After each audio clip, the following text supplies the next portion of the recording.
Bonjour et bienvenue dans cette nouvelle vidéo. Aujourd'hui, non pas un top 3 comme je l'avais annoncé dimanche, mais voilà, je vais vous présenter donc 5 oracles que je pense en tout cas être très intéressantes quand on veut faire les cartes à l'intuition. Alors, qu'est-ce que c'est des cartes à l'intuition? C'est-à-dire mettre ces petites choses-là, donc ces guidebooks et autres petits carnets qu'on peut trouver dans les oracles, de côté et regarder les cartes qui peuvent arriver à nous donner un petit peu des informations et travailler tout simplement avec notre intuition, avec notre ressenti, tout en regardant une carte et voir ce qu'elle nous dit au moment où on les tire. Donc, j'en ai préparé 5, dont 3 oracles, un Lenormand et un tarot. Donc c'est parti, on commence tout de suite avec les oracles. Donc on va commencer avec celui-ci qui est l'oracle des miroirs.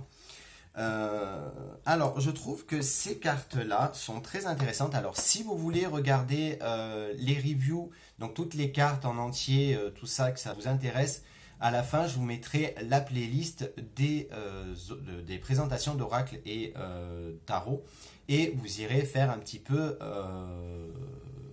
vous irez un petit peu visionner les vidéos qui vous donnent envie. Donc, dans celui-ci, donc l'oracle des miroirs, il y a des cartes qui, je trouve, sont plutôt pas mal. Avec parfois des illustrations un petit peu trop enfantin, trop voilà. Mais je trouve qu'elles sont bien parlantes. Par ici, par exemple, ici, nous avons la carte de l'enfermement. D'autres, donc, par exemple, être renfermé sur soi, ne plus savoir où on est, être un petit peu, enfermé sur soi. Par exemple, ici, il y a des compromis. Donc, vous voyez, des négociations, une poignée de main. Donc, voilà, on fait des compromis. Ici, il y a la carte, par exemple, de la tranquillité, donc de la zen attitude. Donc, vous voyez, ce sont des cartes qui parlent bien sans forcément qu'on ait besoin d'aller voir le guidebook. Alors, il y a forcément des cartes qui seront plus difficiles à l'intuition. Donc, on va douter, on va pas trop savoir. Donc, là, on peut aller voir, on peut aller s'aider un petit peu du guidebook.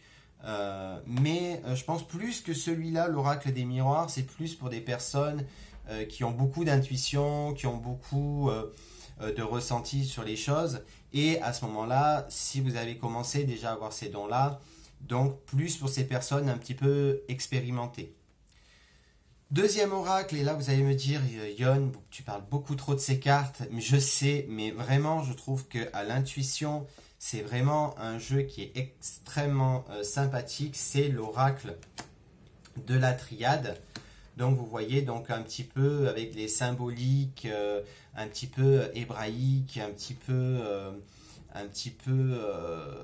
Égypte, tout ça. Et je trouve vraiment que au ressenti, vous voyez par exemple ici, mettre le haut sur le feu, se pardonner à soi-même, se pardonner son passé, essayer un petit peu de fermer les yeux sur certaines choses, par exemple.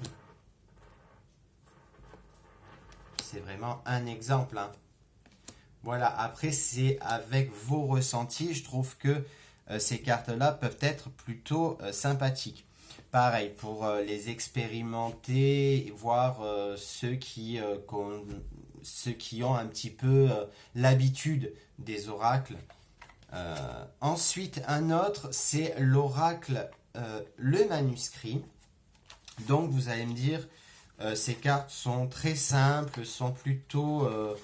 voilà, il n'y a rien de spécial, certes, mais je trouve que les illustrations, même si elles sont très simplissimes, je trouve qu'elles sont plutôt sympathiques, elles parlent beaucoup, ça va droit au but. C'est pas non plus des cartes extrêmement compliquées, donc pour les personnes qui veulent vraiment se lancer dans la cartomancie, vraiment à l'intuition, vraiment avec les ressentis, je pense que celui-ci, il est plutôt pas mal. Voilà, ce n'est évidemment que mon avis personnel, hein. Ensuite, Pour ce qui est du Lenormand, alors ce Lenormand là, j'ai mis de côté parce que franchement, moi j'aime pas trop les Lenormand classiques à la base. Mais celui-là, je l'ai trouvé extrêmement bien mené et je le trouve extrêmement beau. Donc c'est le Gildred Rêverie. Je trouve qu'au ressenti, alors ça va parler à certains, ça va pas parler à d'autres. Il y a d'autres Lenormand qui sont un peu plus simples, un peu plus compréhensibles. Mais je trouvais celui-là vraiment sympathique avec des illustrations qui sont vraiment très claires, très bien menées.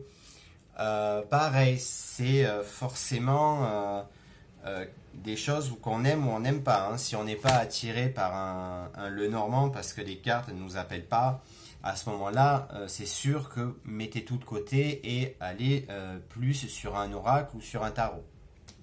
Justement, en parlant de tarot, transition toute trouvée, puisque voici le seul tarot, un des seuls tarots que je possède, et qui, je pense, à l'intuition peut être extrêmement sympathique, c'est le tarot gay, avec ses illustrations que je trouve fort bien sympathiques. Après, voilà, comme je dis, on aime ou on n'aime pas le thème. Après, c'est pas non plus, voilà, c'est pas non plus gênant. Je trouve que cet oracle-là parle beaucoup. En fait, moi, par exemple, il me parle beaucoup plus qu'un tarot classique, en tout cas. Et bon, là, j'ai sorti que les arcanes majeures. Et même les mineurs, elles sont vraiment très sympathiques et très lumineuses. En tout cas, voilà, c'est celui-là que je conseillerais le plus si vous voulez commencer à l'intuition avec un tarot, par exemple. Voilà, n'hésitez pas à me dire, vous, en commentaire, quels sont vos tarots que vous utilisez à l'intuition. N'hésitez pas à me dire aussi les oracles que vous me conseillez de posséder, pourquoi pas. Dites-moi aussi en commentaire vos ressentis. Je vous retrouve vendredi pour la voyance spéciale France, Belgique et Luxembourg. Pour la rentrée, donc ce sera la spéciale rentrée 2020-2021. Je vous fais à tous de très très gros bisous, passez une excellente semaine et je vous dis à vendredi. Ciao ciao!